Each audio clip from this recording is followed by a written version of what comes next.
जय हिंद दोस्तों, स्वागत है आप सभी का ओपन स्टडी यूट्यूब चैनल पर। एक बार फिर से आप सभी के लिए क्विक वोकैब सीरीज की ये हमारी 95th क्लास है। बहुत जल्दी हमारी 100 क्लासेस कंप्लीट होने वाली, ठीक है। तो चलिए आज की क्लास में देखते हैं कौन कौन सी वोकैबलरी। जैसा कि आपको पता है हर क्लास में हमारी मिनिमम 50 वोकैबलरी का टारगेट रहता है, ठीक है। तो शुरू करते, मिनिमम है ये 50 वोकैब, तो आपको मिलती ही मिलती है और ट्रिक्स के साथ आपको समझाया जाता है, ठीक है। तो चलिए सभी लोग सेशन को लाइक कर देना भाई, और शेयर वेयर करके आप लोग टेलीग्राम चैनल ज्वाइन कर लेना जहां पे आपको उसकी पीडीएफ मिल जाती, ठीक है।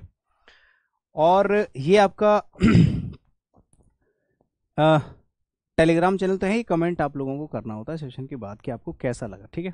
चलो आज की क्लास का पहला शब्द आपके सामने है, आराम से डिस्कस कर लेंगे। और सारे के सारे फ्रिक्वेंट वर्ड्स हैं, एक भी वर्ड ऐसा नहीं होगा जो आपके एग्जाम से रिलेट नहीं करता हो, ये खासियत है सीरीज की, ठीक है। तो एब्सॉल्व एक ऐसा शब्द होता है जिसका मतलब होता है किसी को छोड़ देना, रिहा करना, माफ कर देना। जैसे कि मान लो कोई मुजरिम है और उसको रिहा कर दिया, ठीक है, तो इसका हिंदी में मतलब होता है रिहा करना या माफ करना। इसको आप ट्रिक से भी याद कर सकते हैं। ट्रिक हर वर्ड की हम लोग बनाने की कोशिश करते हैं। वर्ब की तरह ये वर्ड जो है यूज किया जाता है पार्ट्स ऑफ स्पीच में, जिसका मीनिंग यहाँ पे लिख रखा है फॉरगिव, मतलब माफ करना, एक तरीके से जाने देना। एब्सॉल्व को आप कैसे याद करोगे? देखो, एब से अब हो जाएगा, सॉल्व से हल हो जाएगा। मतलब जब भी कोई ऐसा मुजरिम है जिसकी कोई प्रॉब्लम है, जिसकी वजह से उसको पकड़ लिया गया है, अब उसकी जो प्रॉब्लम है, उसका जो केस है वो सॉल्व हो गया, इसीलिए उसको छोड़ दिया गया है। अब वकील ने केस सॉल्व कर दिया है, इसीलिए जज साहब ने मुझे माफ कर दिया है या मुजरिम को माफ कर दिया है, जाने दिया है, ठीक है। फॉरगिव, एक्सकल्पेट और एक्सक्यूज, ठीक है। एक्सक्यूज करना। एक होता है कंडेम्न, मतलब उस पर आरोप लगाना, क्रिटिसाइज करना। कन्विक्ट मतलब दोषी ठहराना। चार्ज मतलब उसको चार्ज करना कि भाई तुम पर ये चार्ज लगे हुए हैं, इस तरह से, ठीक है। ये होते हैं। विलेनियस क्या होता है? विलेनस, विलेनस का मतलब क्या होता है? सभी लोग जरा ध्यान से देखेंगे। विलेनस आपका एडजेक्टिव की तरह यूज किया जाएगा पार्ट्स ऑफ स्पीच में, जिसका मतलब होता है धूर्त व्यक्ति। धूर्त मतलब दुष्ट प्राणी। धूर्त व्यक्ति होता है दुष्ट प्राणी, एक ऐसा व्यक्ति जो बहुत ही दुष्ट है, नेफेरियस है, किसी गलत काम के लिए जाना जाता है, मतलब हमेशा ही वो गलत कामों के लिए जाना जाएगा, उस व्यक्ति को कहते हैं। विलन से आप इसको याद कर सकते हैं, विलेनस, और ये बना भी विलन से ही है, ठीक है।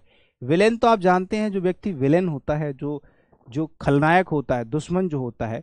मूवी में विलेन जो कि खलनायक को बोलते हैं, मतलब खलनायक नहीं, खलनायक तो वो होता है हीरो। मूवी में जो विलेन होता है, विलेन मतलब होता है एक तरीके से गुंडा, मवाली आदमी। तो मूवी में जो विलन होता है वो खलनायक को बोलते हैं, वो दुष्ट ही होता है, मतलब उस, अरे यार, जिसको हम लोग खलनायक बोलते हैं, नायक नहीं, खलनायक हूं मैं। तो जितने भी विलन होते हैं मूवी में वो सारे के सारे दुष्ट प्राणी होते हैं। नाम ही उसका विलन इसीलिए पड़ा है क्योंकि वो दुष्ट है, उसका नाम इंग्लिश में विलन क्यों है। तो इसको तो आप डायरेक्ट विलन वर्ड से याद कर सकते हैं। जैसे हीरोइक वर्ड है तो हीरो से बना है हीरोइक। हीरो हमेशा ही ताकतवर होता है, साहसी होता है, इसीलिए हीरोइक का मतलब साहसी होता है। सिनफुल, सिन से बन जाएगा वो व्यक्ति जो पाप करता है। एविल भाई आपका राक्षस से बन जाएगा, जो व्यक्ति राक्षस होता है, मतलब गलत काम करता है। गुड और डिसेंट होते हैं अच्छे लोग। गुड और डिसेंट मतलब कोई बढ़िया आदमी है तो उसको गुड या decent. Bizarre, most important word, एक ऐसा व्यक्ति जो ऐसी कोई चीज, व्यक्ति नहीं, कोई ऐसी चीज या कोई व्यक्ति जो विचित्र है, अलग है, दुनिया से अलग, यूनिक, सबसे अलग, अनयूजुअल, सामान्य नहीं है। विचित्र लिखना है इसके आगे, इसका जो मीनिंग है वो विचित्र बहुत ही बढ़िया मीनिंग होता है। क्या मतलब भाई? विचित्र।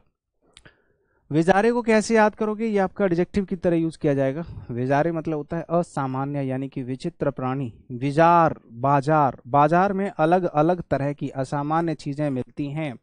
बाजार में ज्यादातर असामान्य चीजें ही देखने को मिलती हैं, विचित्र विचित्र। तभी तो हम बाजार जाते हैं। बाजार जाने का रीजन क्या है? कि हमें वहां पर डिफरेंट डिफरेंट चीजें देखने को मिलती हैं, अलग अलग तरह की चीजें देखने को मिलती हैं, ठीक है। स्ट्रेंज कह सकते हैं, ऑड कह सकते हैं, वियर्ड कह सकते हैं, सारे के सारे बहुत ही सिमिलर मीनिंग है और ये बहुत इंपॉर्टेंट वर्ड्स हैं। ए टू जेड वोकेबलरी आपकी इस प्रकार की मैं आप लोगों को इस सीरीज में देता हूँ कि बहुत ही शानदार, ओरिएंटेशन बहुत अच्छा होता है। खास बात इस सीरीज की ये है। नॉर्मल, कॉमन, ऑर्डिनरी, सामान्य, नॉर्मल चीजें होती हैं, बहुत ही कॉमन वर्ड्स हैं। कॉमन वर्ड्स मतलब कॉमन, सामान्य, ऑर्डिनरी मतलब सामान्य। एक्स्ट्राऑर्डिनरी मतलब अलग, दुनिया से अलग, बिल्कुल असामान्य। ये होता है जेजून। जेजून बहुत प्यारा शब्द है, ये वन वर्ड में भी पूछा जाता है। जेजून को आप कैसे याद करोगे? उबाऊ, बहुत ही बोरिंग। अगर कोई व्यक्ति बहुत ही बोरिंग है तो आप उसको जेजून कह सकते हैं। दो तरीके से याद कर सकते हैं, या तो आप जून से याद कर लो या आप जीजू से याद कर लो। जीजू से भी याद कर लेना, हमारे जीजू बहुत ही बोरिंग है, या उस व्यक्ति के जीजू बहुत ही बोरिंग है, आप ऐसे याद कर सकते हैं।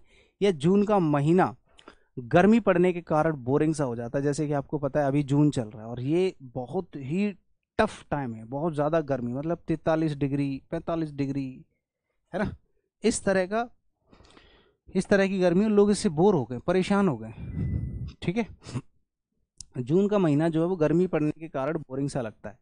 या जीजू जी, हमारे जो जीजू हैं वो बहुत ही बोरिंग है। इंसिपिड, फीका फीका सा। वेपिड, बहुत ही बेकार। डल, ग्लूमी, है ना।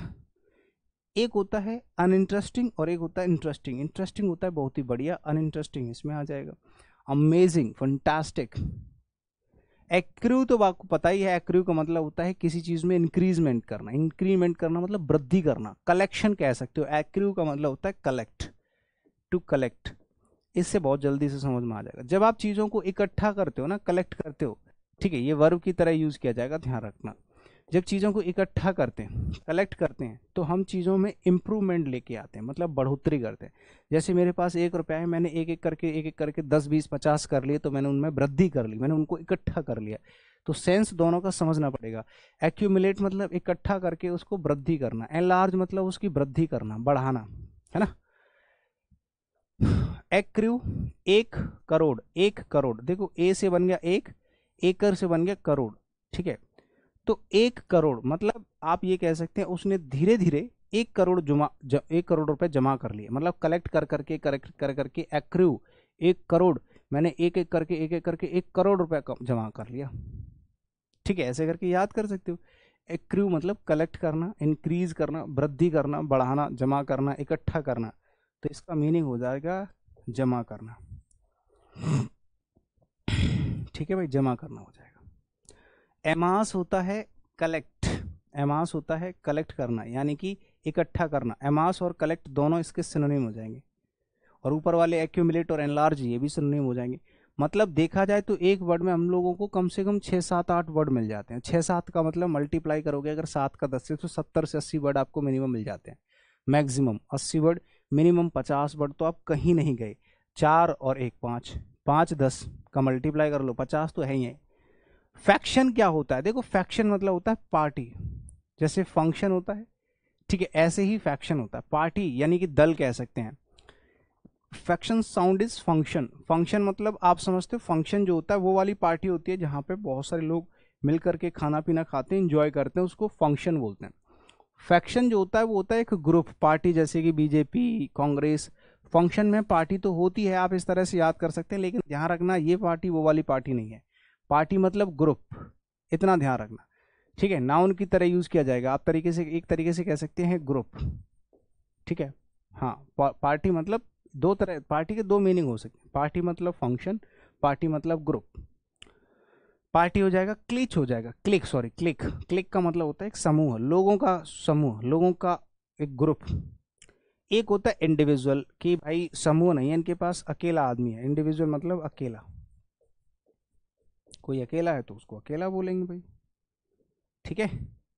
वेनरेट का मतलब समझते हो क्या होता है? किसी का सम्मान करना, आदर करना, ये होता है वेनरेट करना। वेनरेशन से बना है वेनरेट, ये वर्ब की तरह यूज किया जाएगा।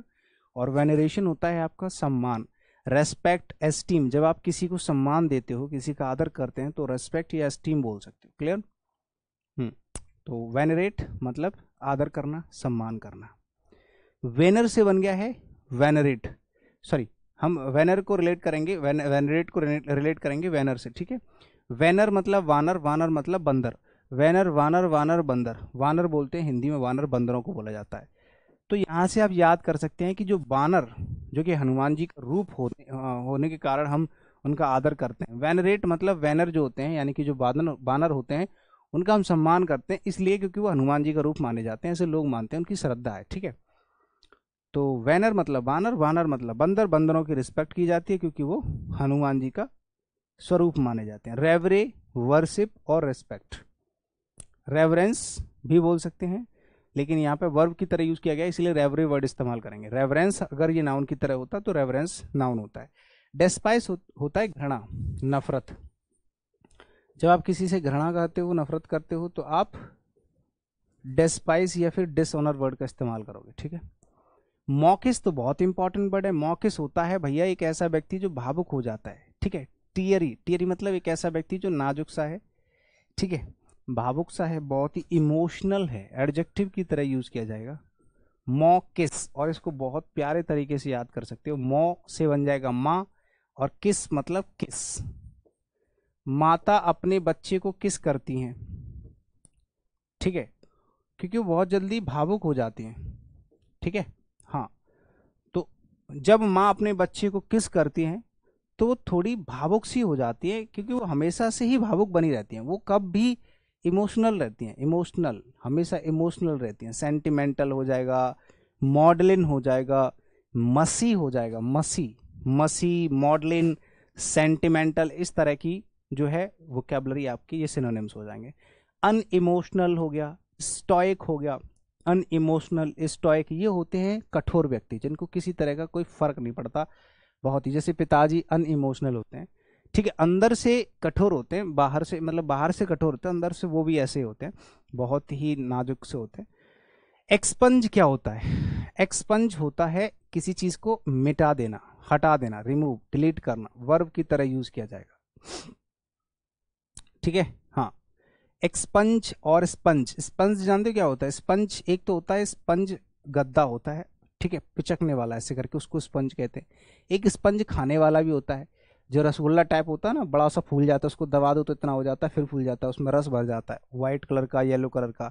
स्पंज जो कि धूल मिट्टी को मिटाने के काम में आता है। हाँ, और स्पंज गद्दा भी होता है, धूल मिट्टी को मिटाने के काम आता है। जैसे कि एक स्पंज है गद्दा जैसा, जिस पर हम लोग सोते हैं, उसका एक टुकड़ा सा आपने देखा होगा, बोर्ड बोर्ड साफ करने के लिए आता है। जैसे कि वाइट, अभी तो ये डिजिटल बोर्ड चल गए, जब व्हाइट बोर्ड होता था तो उस स्पंज से ऐसे करके गद्दे से साफ किया जाता था, व्हाइट बोर्ड, ब्लैक बोर्ड, ठीक है। तो स्पंज जो कि धूल मिट्टी को मिटाने के काम आता है, स्पंज से एक्सपंज हो जाएगा, मिटाना है। इरेज करना, ओब्लिटरेट करना, डिलीट करना, रिमूव। एक एक शब्द आपका बहुत ही प्यारा प्यारा है, रिलेटेबल शब्द हैं सारे के सारे, एक भी शब्द ऐसा नहीं है बेफिजूल का फालतू हो।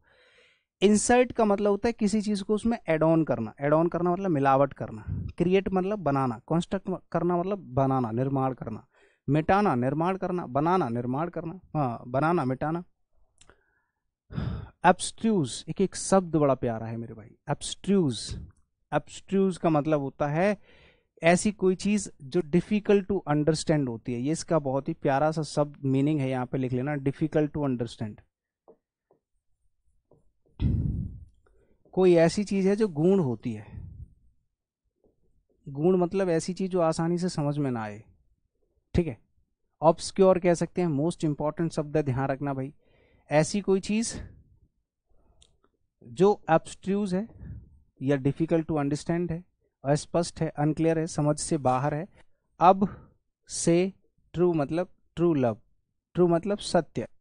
अब से ट्रू, एब्स्ट्रू, अब से ट्रू। भाई अगर आप ये कहो कि मैं तुमसे सच्चा प्यार करता हूं, और तुम सच में किसी को सच्चा प्यार करते हो, तो भाई सामने वाले से उम्मीद मत करना कि वो आपके सच्चे प्यार की कदर करे और वो समझ जाए, क्योंकि धोखा इतना बढ़ चुका है, इस लेवल पर बढ़ चुका है कि सच्चा प्यार हर किसी को समझ नहीं आता, ना सच्चा प्यार हर किसी को दिखता।